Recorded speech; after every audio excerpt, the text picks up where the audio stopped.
গাজা উপত্যকার আবাসিক ভবন, স্কুল ও শরণার্থী শিবির ধ্বংসস্তূপে পরিণত করার পরও থামছে না ইসরায়েলি আগ্রাসন। এবার তাদের নজর পড়েছে উপত্যকার হাসপাতালগুলোতে। গাজার আল ওয়াফা ও আহলি হাসপাতালে ইসরায়েলের সামরিক বাহিনীর অতর্কিত গুলিতে প্রাণ হারিয়েছেন বেশ কয়েকজন ফিলিস্তিনি। ইসরায়েলের দাবি, তারা হামাসের প্রতিরক্ষা ঘাঁটি লক্ষ্য করে হামলা চালিয়েছে। ইসরায়েলের উপর হামলা চালানোর জন্য হাসপাতালের ভবনে বসেই হামাস পরিকল্পনা সাজাচ্ছিল বলেও অভিযোগ করা হয়।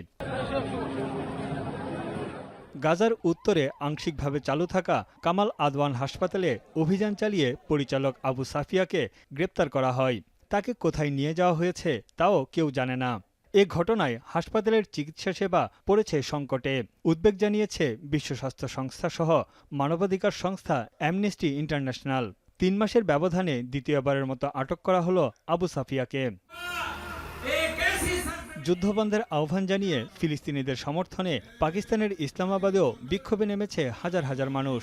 হামাসকে বৈধ সামরিক শক্তি হিসেবে স্বীকৃতি দিতে পাকিস্তান সরকারের প্রতি আহ্বান জানান জামাত-ই-ইসলামীর এই নেতা।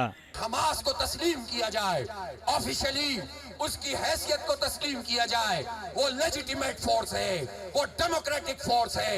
वो जो मुजाहिमत अगर बंदूक से भी कर रहे हैं तो अक़वाम मुत्तहिदा का चार्टर उन्हें इसकी इजाजत देता है।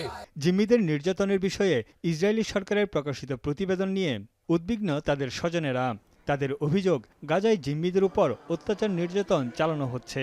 נגמר הזמן שלהם אזל, ואנחנו מצפים שכולם יחזרו, כולם הומניטריים וכולם צריכים לחזור הביתה עכשיו. בכמה חודשים גם יצא דוח מטעם מטה המשפחות, אבל קודם כל זה בוודאי מדאיג את כל המשפחות.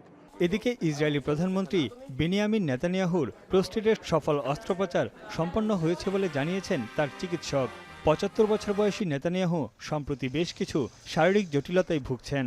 অপারেশন চলাকালীন দেশটির বিচারমন্ত্রী ইয়ারিফ লেভিন ভারপ্রাপ্ত প্রধানমন্ত্রী হিসেবে দায়িত্ব পালন করেন।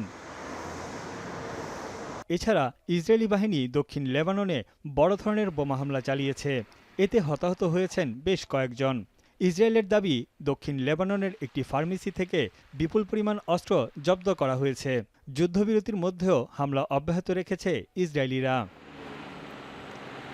তানভীর জানি, এখন বিশ্ব। মাঠের অলরাউন্ডার আমি, আর ঘরের allrounder Tilex. Tilex toilet cleaner, clean মানেই টাইলক্স।